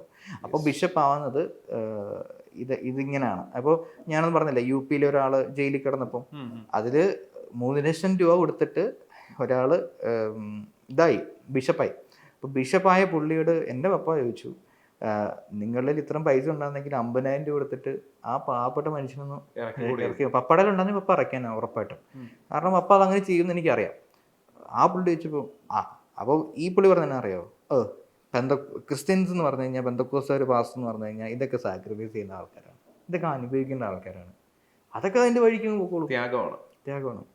3 ലക്ഷം രൂപ കൊടുത്ത് ഇയാളത് എടുത്തിട്ട് വലിയ ഫോട്ടോസൊക്കെ ഫേസ്ബുക്കിൽ ഇട്ടിട്ടുണ്ട്, ഇത് മേടിക്കുന്നതും. പിന്നെ ഇവരുടെ ഡ്രസ്സിങ് ഒക്കെ മാറും കേട്ടോ.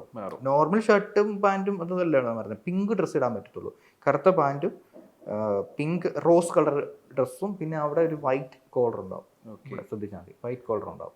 ഈ ഇദ്ദേഹം ഈ ബിഷപ്പ് പട്ടം വാങ്ങിയിട്ട് പിന്നെ എന്താ സംഭവിച്ചത്? ഈ KP യോഹന്നാൻ അപ്പോൾ ഈ ഇദ്ദേഹം ബിഷപ്പായി, അങ്ങനെ പണമായി, നല്ല രീതിയിൽ ഗ്രോ ചെയ്യാൻ തുടങ്ങി. ഒരു ചാനൽ തുടങ്ങി, ആത്മീയ യാത്ര എന്ന് പറഞ്ഞൊരു ചാനലുണ്ട്. പുള്ളിയുടെയാണ് ബിലീവേഴ്സ് ഹോസ്പിറ്റൽ. തിരുവല്ലേ, അത് പുള്ളിയുടെയാണ്. ബിലീവേഴ്സ് ഹോസ്പിറ്റലിൽ ബിലീവേഴ്സിൻ്റെ സ്കൂളുകൾ, CBSE ICC സ്കൂളുകൾ, അങ്ങനെ ഒരുപാട് പ്രസ്ഥാനങ്ങൾ പുള്ളി സ്റ്റാർട്ട് ചെയ്തു. അതെല്ലാം പൈസ വന്നത് US ഫണ്ടാണ്. USA വന്ന ഫണ്ട് വെച്ചിട്ടാണ് ഇത് ചെയ്തത്. അങ്ങനെ USA ഗവൺമെൻറ്റാണ് ഇത് തിരിച്ചറിഞ്ഞത്, ഇവിടെ ഇയാൾ നടത്തുന്നത് കൊള്ളയാണത്, ചാരിറ്റി അല്ല. ചാരിറ്റിയൊക്കെ ഒരു ഭാഗത്തോടെ നടന്നിട്ടുണ്ട്, സത്യമാണ്. പക്ഷേ അൾട്ടിമേറ്റ്ലി പുള്ളി റിച്ചായി, നല്ല പൈസ ഉള്ള ഒരാളായിട്ട് മാറി. അതാ 1000 കോടി എന്നൊക്കെ പറഞ്ഞാൽ തന്നെ ഒരു എന്താ പറയുക, നമുക്ക് ആലോചിക്കാൻ പോലും പറ്റത്തില്ല. 1000 കോടി ഒരു പാസ്റ്റർ ഒരു പണിയും ചെയ്യാതെ ഉണ്ടാക്കുന്ന പറഞ്ഞു കഴിഞ്ഞാൽ എന്താ. ഒരു CBSE ICC സ്കൂൾ വേണമെന്നുണ്ടെങ്കിൽ ആ ബിൽഡിങ്ങിൻ്റെ ആ കോസ്റ്റ് ഒന്ന് ഓർത്ത് നോക്കിയേ. തേയിലത്തോട്ടങ്ങൾ, എത്ര തേയിലത്തോട്ടങ്ങളുണ്ടെന്നറിയോ? തേയിലത്തോട്ടങ്ങൾ, റബ്ബർ തോട്ടങ്ങൾ ഇഷ്ടം പോലെ. ഒരു മൾട്ടി സ്പെഷ്യാലിറ്റി ഹോസ്പിറ്റലൊക്കെ ഉണ്ടാക്കുക എന്ന് പറയുന്നത് വലിയ. പിന്നെ അതുപോലെ മറ്റൊരു ആരോപണം ഞാൻ കണ്ടതെന്ന് പറഞ്ഞാല്, നഴ്സിംഗ് കോളേജിലെ കുട്ടികളെ കന്യാസ്ത്രീമാര് വളരെ മോശമായിട്ട് പെരുമാറുന്നുണ്ട്, കുട്ടികളെ വേശ്യകൾ എന്നൊക്കെ വിളിക്കുന്നു എന്ന് പറഞ്ഞിട്ടൊരു ആരോപണം വന്നിട്ടുണ്ടായിരുന്നു. അത് ശരിക്കും എന്താ സംഭവം? സത്യമാണ്. അത് ഇവർക്ക് കല്യാണം കഴിക്കാൻ പറ്റാഞ്ഞതിൻ്റെയോ അല്ലെങ്കിൽ ഇവർക്ക് റിലേഷൻഷിപ്പിലോ അങ്ങനത്തെ ആകാൻ പറ്റാത്തതിൻ്റെ ഒരു ഫ്രസ്ട്രേഷൻ ആണെന്ന് എനിക്ക് തോന്നിയിട്ടുള്ളത്. കാരണം റിലേഷൻഷിപ്പിലുള്ള കുട്ടികളെ കാണുമ്പോഴത്തേക്ക് ഇവർക്ക് വളരെ വളരെ പ്രശ്നമാണ്. അവരതുപോലെ പെരുമാറുന്നത്, അവരപ്പം സംസാരിക്കുന്ന വാക്കുകളൊക്കെ, അതായത് ഭയങ്കര സെക്ഷലി ഹറാസ് ചെയ്യുന്ന വാക്കുകളാണ് ഉപയോഗിക്കുന്നത്. അത് വീശി എന്നുള്ള വേർഡ് തന്നെ യൂസ് ചെയ്യുമ്പോൾ തന്നെ നമുക്ക് ചിന്തിക്കാം അവരെത്ര ഇതിനോട് ഫ്രസ്ട്രേറ്റഡ് ആണെന്നുള്ളത്. ഒരു കുട്ടിയെ ഒരു കന്യാസ്ത്രീ വിളിക്കേണ്ട വാക്കാണത്. കന്യാസ്ത്രീ എന്ന് പറഞ്ഞു കഴിഞ്ഞാൽ ഒരു പള്ളിയിലേച്ചനെ പോലെ തന്നെ ദൈവത്തിന്റെ മണവാട്ടി എന്ന് പറഞ്ഞ സ്ത്രീ. അല്ല, ഇങ്ങനെ വിളിക്കുന്നു എന്ന് എങ്ങനെ ഇത് അറിയാൻ സാധിച്ചത്? ഞാൻ കണ്ടിട്ടുണ്ട്. എൻ്റെ പെങ്ങള് ക്രിസ്ത്യൻ കോളേജിലാണ് പഠിച്ചത്. അവർ ഗേറ്റിൽ പോയിട്ട് ഇവർക്ക് പുറത്തിറങ്ങാൻ സമ്മതിക്കില്ല. മെസ്സിൽ കിട്ടുന്ന ചായ പോലും കൊള്ളത്തില്ലാത്ത ചായയാണ്. പക്ഷേ അവർ പുറത്തുനിന്ന് ചായ മേടിച്ചാൽ ചായ കൊണ്ടു കൊടുക്കുന്ന ഡെലിവറി ബോയ് ആയിട്ട് ഇവർക്ക് ബന്ധമാണ്. ഓ അങ്ങനെ പിന്നെ അവൾ വേശ്യയായി. അങ്ങനെ പറഞ്ഞുണ്ടാക്കും. ഒരു വേശ്യയായി. ബാംഗ്ലൂരുള്ള ക്രിസ്ത്യൻ കോളേജസിലുള്ള കുട്ടികൾ ചോദിച്ചാൽ മതി, അവർ പറഞ്ഞുതരും. നോർത്തിലുള്ളവരാണെങ്കിലും ബാംഗ്ലൂരിൽ ഏറ്റവും കൂടുതൽ പറഞ്ഞുതരും. ക്രിസ്ത്യൻ കോളേജസിൻ്റെ കന്യാസ്ത്രീമാരും പള്ളിയിലച്ചന്മാരും നടത്തുന്ന കോളേജുകളിലെ അവസ്ഥ ഇതാണ്. കന്യാസ്ത്രീയാണ് പ്രിൻസിപ്പൾ ആണെങ്കിൽ വളരെ പ്രശ്നമാണ്. അവർ ടോട്ടൽ ഫ്രസ്ട്രേഷൻ അവർ തീർക്കും. അങ്ങനെ ഒരു അവസ്ഥയുണ്ട്. പിന്നെ അതോടൊപ്പം തന്നെ എത്ര കന്യാസ്ത്രീമാർ ഗർഭപാത്രം എടുത്തു കളഞ്ഞിട്ട് നിൽക്കുന്നവരുണ്ടെന്നറിയാമോ? ഒരു കന്യാസ്ത്രീ ഗർഭപാത്രം എടുത്തു കളഞ്ഞ എന്തിനാണെന്നറിയാമോ? മെൻസ്ട്രുവേഷൻ സ്റ്റോപ്പ് ചെയ്യാൻ വേണ്ടി മാത്രമല്ല, അതിനും ഒരുപാട് കാരണങ്ങളുണ്ട്. അതാണ് പറഞ്ഞത്. ഈ മഠം എന്ന് പറയുന്നത് മഠത്തിൽ വിട്ടവൾ മഠം വിട്ടവൾ എന്ന് പറഞ്ഞൊരു പുസ്തകമുണ്ട്. ആ പുസ്തകം വായിച്ചു കഴിഞ്ഞാൽ മനസ്സിലാവും. ഒരു കന്യാസ്ത്രീ എഴുതിയ പുസ്തകമാണ്. അവരുടെ അനുഭവമാണ്. ഫ്രാങ്കോ അച്ഛൻ്റെയൊക്കെ കഥയൊക്കെ എഴുതിയൊരു പുസ്തകമുണ്ട്. അതൊക്കെ വായിച്ച സംഭവം മനസ്സിലാക്കും. ഈ പുസ്തകത്തിൽ എഴുതിയ ആളെ ഞാൻ നേരിട്ട് കണ്ട ഒരു പുള്ളിക്കാരത്തി കണ്ട കാര്യങ്ങളൊക്കെ വളരെ ഷാർപ്പായിട്ട് എഴുതിയിട്ടുണ്ട് അതിൽ. മഠത്തിൽ വിട്ടവൾ മഠം വിട്ടവൾ, ആ പുസ്തകമൊക്കെ നല്ല നല്ല കാര്യങ്ങൾ അത് പറഞ്ഞിട്ടുണ്ടത്. ഞാൻ പറഞ്ഞില്ലേ, ഗർഭപാത്രം എടുത്ത് കളഞ്ഞത് പോലും ഒരു ഗർഭിണി ആവാതിരിക്കാൻ വേണ്ടിയാണ്, അല്ലാതെ മെൻസ്ട്രുവേഷൻ സ്റ്റോപ്പ് ചെയ്യാൻ വേണ്ടിയല്ല. ഒരു കന്യാസ്ത്രീക്ക് പീരിയഡ് അല്ലെങ്കിൽ മെൻസ്ട്രുവേഷൻ എന്ന് പറഞ്ഞത് ആവശ്യമില്ല. കാരണം ഗർഭിണി ആവാൻ വേണ്ടി അവൾ ഒരിക്കലും തയ്യാറാകുന്നില്ല. അപ്പോൾ അവൾ ഇതാവാതിരിക്കാൻ, ആ പെയിൻ ഒന്നും ഉണ്ടാകാതിരിക്കാൻ വേണ്ടി അതങ്ങ് എടുത്ത് കളയുന്നത് സ്വാഭാവികമാണ്. പക്ഷേ അതിന് മറ്റൊരു റീസൺ കൂടെ ഉള്ളത് ഇതാണ്. മനസ്സിലായില്ലേ? അത്തരത്തിൽ പല വെളിപ്പെടുത്തലുകളും ഉണ്ടായിട്ടുണ്ട്. യാ. അതുപോലെ ഈ പാസ്റ്റർമാര് പറയുന്ന ചില ശാപവാക്കുകളുണ്ട്. എന്താന്ന് വെച്ച് കഴിഞ്ഞാല്, നിങ്ങൾ മതം വിട്ട് കഴിഞ്ഞാല്, മതത്തെ നിങ്ങൾ തള്ളി പറഞ്ഞാല് നിങ്ങൾക്ക് അത് സംഭവിക്കും, അല്ലെങ്കിൽ നിങ്ങൾ വണ്ടി ഓടിച്ചു പോകുമ്പോൾ അപകടം ഉണ്ടാകും, ഇത്തരത്തിലുള്ള പല കാര്യങ്ങൾ ഇങ്ങനെ പറയാറുണ്ട്. അപ്പോൾ ഇപ്പോഴും വണ്ടി ഓടിക്കുമ്പം പേടിയുണ്ടോ? തുടക്കത്തിലുണ്ടായിരുന്നു. തുടക്കത്തിൽ മതം വിട്ട ഉടനെ തന്നെ വണ്ടി ഓടിക്കുമ്പോൾ വളരെ സൂക്ഷിച്ച് ഓടിക്കണമായിരുന്നു. കാരണം മതം വിട്ട് കഴിഞ്ഞാൽ ദൈവം അപ്പം പണി തരുന്ന ഇപ്പോഴും പറയും. ഇപ്പോൾ ദൈവചിന്തയൊന്നും ഇല്ലല്ലോ, അതുകൊണ്ട് അങ്ങനെ സംഭവിക്കുന്നത് എന്നും പറയും. പക്ഷേ കുറേ നാളുകളായിട്ട് അങ്ങനെ ആക്സിഡൻറ്റ്സ് അങ്ങനത്തെ പ്രശ്നങ്ങളൊന്നും ഇല്ലാതിരുന്നത് കൊണ്ടും അസുഖങ്ങളോ അങ്ങനൊന്നും വരാതിരുന്നത് കൊണ്ട് ഇവരാരും ഇപ്പം മിണ്ടിട്ടില്ല. ഇനി എന്തെങ്കിലുമൊക്കെ വന്നാൽ ഓട്ടോമാറ്റിക്കലി ആ വിശ്വാസിയുടെ അത് പുറത്തു വരും. അപ്പോൾ അവർ പറയും. അപ്പം വിശ്വാസികൾക്കും ഇതേ അസുഖം വന്ന് മരിക്കുന്നവരുണ്ടെന്ന് അവർ പറയില്ല. അത് പിശാചിന്റെ പരിപാടിയാണ്, ഇത് ദൈവത്തിന്റെ പരിപാടിയാണ്. അതുപോലെ ലാസ്റ്റ് എനിക്ക് ചോദിക്കാനുള്ള ഒരു കാര്യം കൂടെ ഉണ്ട്. എന്താണെന്ന് വെച്ച് കഴിഞ്ഞാൽ, ഹിന്ദുക്കളെ മതം മാറ്റുന്ന ദൈവം എന്ന് പറയുന്നത് ഒരു സൈക്കോ ആണെന്ന് പറഞ്ഞിട്ടുണ്ട്. ശരിക്കും എന്താ അങ്ങനെ പറയാനുണ്ടായ ഒരു റീസൺ? ഹിന്ദുക്കൾ എത്ര അടിപൊളിയായിട്ട് ജീവിക്കുന്നത്. എനിക്ക് വളരെ നല്ല രസമായിട്ട് തോന്നിയൊരു മതമാണ് ഹിന്ദു മതം. ഹിസ്റ്റോറിക്കലി തന്നെ നല്ലൊരു ബാക്കിംഗ് ഉള്ള, പഠിക്കുമ്പോൾ തന്നെ നല്ല രസകരമായിട്ട് തോന്നിയ ഒരു മതഗ്രന്ഥങ്ങളല്ല ഞാൻ പറയുന്നത്. ഈ കൾച്ചറിൻ്റെ ബാക്കിലോട്ട് പോകുമ്പോൾ അത് തുടങ്ങിയ, അതായത് നമ്മുടെ പാകിസ്ഥാനിൻ്റെ മുകളിലോട്ട് പോയിട്ട് ആ ഭാഗത്തുനിന്ന് ഹിന്ദുമതം ഉണ്ടായി വരുന്നതും മെസപ്പൊട്ടോമിയയിൽ നിന്നുള്ള ആദ്യത്തെ സംസ്കാരം തൊട്ട് തുടങ്ങി വരുമ്പോഴുള്ള ആ ഹിന്ദു മതത്തിൻ്റെ രീതി, അവർ വന്ന ആ കൾച്ചറിനെ, അതെന്തുകൊണ്ടൊരു കൾച്ചർ ഉണ്ടായി, ആ കൾച്ചർ പിന്നീട് ഒരു മതമായിട്ട് മാറ്റപ്പെട്ടു, അത് പഠിക്കുമ്പോൾ നല്ല രസമാണ്. ഇപ്പോൾ എനിക്ക് ഭയങ്കര ഇഷ്ടമുള്ളൊരു മിത്തോളജിയാണ് ഈജിപ്ഷ്യൻ. അത് ഈജിപ്ഷ്യൻ മിത്തോളജി എന്ന് പറഞ്ഞാൽ ഹിന്ദു മതത്തിൻ്റെ വേറൊരു വശമാണ്. അവിടുത്തെ സീസും റായും ഫറോയും ഒക്കെ അവർ വിശ്വസിക്കുന്നത് ഹിന്ദു മതം തന്നെയാണ്. അതായത് ഇവിടുത്തെ ഹിന്ദു മതം അല്ലെന്ന് മാത്രമേ ഉള്ളൂ. അതൊക്കെ ആ വിഗ്രഹത്തിൻ്റെ അല്ലെങ്കിൽ ആ ഒരു ആരാധന തന്നെയാണ്. അപ്പോൾ അതിൽ നിന്ന് പിന്നീട് വന്ന എവല്യൂഷനാണ് ഹിന്ദു മതത്തിലോട്ട് പിന്നീട് പലായനം ചെയ്തു വന്ന് പിന്നെ ഇൻഡസ് വാലി സിവിലൈസേഷനിലൂടെ ഹിന്ദു മതമായിട്ട് കൺവേർട്ടായി. ഇപ്പോഴും അതൊരു സംസ്കാരമായിട്ട് തന്നെയാണ് ആൾക്കാർ അതിനെ വിശ്വസിക്കുന്നത് പോലും. അപ്പം ആ വന്ന രീതി എനിക്ക് ഭയങ്കര ഇഷ്ടമാണ്. അത് പഠിക്കും തോറും ഡീപ്പായിട്ട് ആ സ്റ്റോറീസ് കേൾക്കുന്നത് ഒരു ക്യൂരിയോസിറ്റി ഉണ്ട്. കാരണം ഒരു രീതിയിലും നല്ല ഒരു സൊസൈറ്റി ഇല്ലാതിരുന്നൊരു കാലഘട്ടത്തെ ആ സൊസൈറ്റീനെ ഒരുമിപ്പിച്ച് അതിനെ ഒരു വിശ്വാസത്തിൻ്റെ പേരിലാണെങ്കിലും അല്ലെങ്കിൽ ഒരു പേടിയുടെ പേരിലാണെങ്കിലും അവരെല്ലാം കൂടെ ഒരുമിച്ച് നിർത്തി അവർക്കൊരു ഫാമിലി ഉണ്ടാക്കി, ആ ഫാമിലിക്ക് ടോയ്ലറ്റ്, അവർക്കൊരു വീട്, അവർക്കൊരു കൃഷി, അങ്ങനെ കുടുംബ ദൈവങ്ങളും അല്ലെങ്കിൽ ഒരുപാട് കാര്യങ്ങളൊക്കെ കൾച്ചറലി അവർ കൊണ്ടുവന്നു, വൃത്തി കൊണ്ടുവന്നു.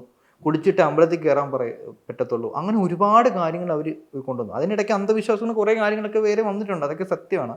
പക്ഷേ മെസൊപ്പൊട്ടേമിയൻ സിവിലൈസേഷൻ വരെയുള്ള കാലഘട്ടത്തിൽ മനുഷ്യൻ വളരെ അലമ്പായിട്ട് എന്തൊക്കെയോ ചെയ്ത് ജീവിച്ചുകൊണ്ടിരുന്ന ആളുകളാണ് പെട്ടെന്ന് സിവിലൈസ്ഡ് ആവുന്നത്.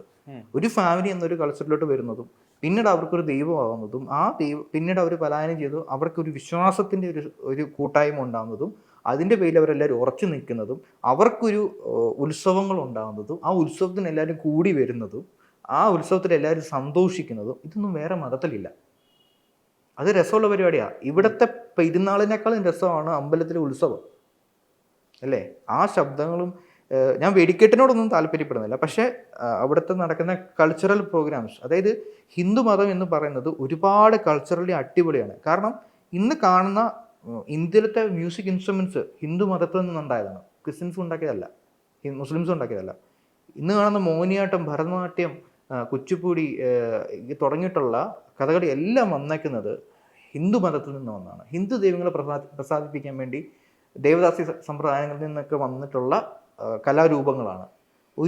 ഒരു കുച്ചിപ്പുടി കണ്ടു കഴിഞ്ഞാൽ നമ്മൾ നോക്കി നിൽക്കില്ലേ, ഒരു കലാരൂപം കണ്ടു കഴിഞ്ഞാൽ അതിനെ പെർഫോം ചെയ്യുന്ന ഒരു ഡാൻസറിനെ കണ്ടു കഴിഞ്ഞാൽ ആ ഡാൻസ് കണ്ടു കഴിഞ്ഞാൽ അവർ വെക്കുന്ന ആ ചിഹ്നങ്ങളും ആ കാര്യങ്ങളൊക്കെ കണ്ടു കഴിഞ്ഞാൽ ഏത് മതത്തിലാണ് ഇത്രയും കൾച്ചറലി ഡെവലപ്ഡ് ആയിട്ട് ചിന്തിച്ചിട്ടുള്ളത്? വെസ്റ്റേൺ മ്യൂസിക് എന്ന് പറഞ്ഞാൽ ഇന്ത്യക്ക് പുറത്തുള്ള എല്ലാ മ്യൂസിക്കിനും വെസ്റ്റേൺ തന്നെ പറയാം. അതെ അതെ. അവർക്കുള്ളത് എന്താ പറയുന്നത്, CDEFG ABC എന്ന് പറഞ്ഞിട്ടുള്ള ഡോറെമി ഫാസോ ലാറ്റിഡോ എന്ന് പറഞ്ഞിട്ടുള്ള ആ ഒരു ഇത് തന്നെയാണ്, അതായത് നമ്മുടെ സരിഗമ പദനിസ. പക്ഷേ ഇന്ത്യക്ക് സ്വന്തം ഇൻസ്ട്രുമെൻസും ഉണ്ട്, ഇന്ത്യൻ മ്യൂസിക്കും ഉണ്ട്. അത് എവിടെ കേട്ടാലും നമുക്ക് തിരിച്ചറിയാം. By Hindu culture.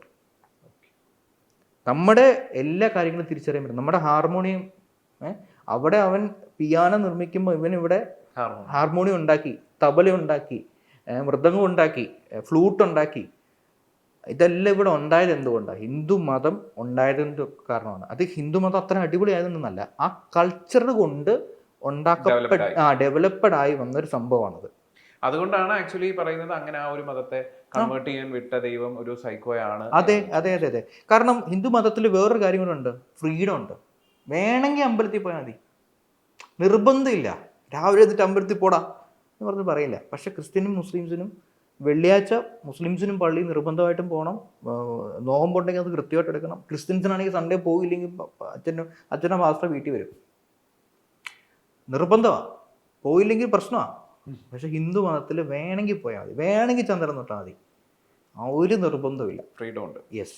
ബ്രോയുടെ വീഡിയോയുടെ താഴെ ഞാൻ കണ്ട ഏറ്റവും കൂടുതൽ ഒരു കമന്റ് ഇതാണ്, ഈ പാസ്റ്റേഴ്സിനെയും ക്രിസ്ത്യാനിറ്റിയുടെ ഒക്കെ ഇങ്ങനെ പറയുന്നതുകൊണ്ടാണ് ആരെങ്കിലും ഫണ്ട് ചെയ്യുന്നുണ്ടോ? എനിക്കോ? അതെ അതെ, എന്നെ ക്രിസംഗിയാക്കി വെച്ചിട്ടുണ്ട്. അതെ, അങ്ങനെ ആണെങ്കിൽ ഞാൻ അവർക്കെതിരെയും വീഡിയോ ചെയ്തില്ലല്ലോ. അതെ. എന്താ പറയുന്നത്, എനിക്ക് ഫണ്ട് കിട്ടുന്നുണ്ടായിരുന്നെങ്കിൽ ഞാൻ ഇന്നിപ്പം ബൈക്കിന് മാറ്റിയിട്ട് കാർ എടുത്തത്. ഞാൻ ഈ കഷ്ടപ്പെട്ട് പണിയെടുക്കില്ലായിരുന്നു. ഞാൻ വർക്കിലാണ്. ഞാൻ എങ്കിൽ പിന്നെ ഒരു എഡിറ്ററിന് വെച്ച് ഞാൻ വർക്ക് ചെയ്യിപ്പിച്ചാൽ പോരെ. എൻ്റെ സ്വന്തം വീഡിയോസ് ഞാൻ തന്നെ എഡിറ്റ് ചെയ്ത് EMI ഇട്ട് ബൈക്കും എടുത്ത് മാക്ബുക്ക് എടുത്തിട്ട് ഞാൻ പണി ചെയ്യേണ്ട ആവശ്യമില്ലല്ലോ. ഓക്കെ, അപ്പോൾ അതാണ് കാര്യങ്ങൾ. അതെ. അപ്പോൾ എനിവേ ഒരുപാട് സന്തോഷം, കുറേ കാര്യങ്ങൾ അറിയാൻ സാധിച്ചു. നമ്മളിതെല്ലാം ഇങ്ങനെ സോഷ്യൽ മീഡിയയിലും പല പ്ലാറ്റ്ഫോമുകളിലും കാണുമ്പം ഇതിൻ്റെ ബാക്ക്ഗ്രൗണ്ടിൽ എന്തൊക്കെയാണ് സംഭവിക്കുന്നതെന്നൊന്നും നമുക്കറിയില്ലായിരുന്നു. എനിവേ ഒരുപാട് സന്തോഷം. അപ്പോൾ thank you so much. Thank you so much.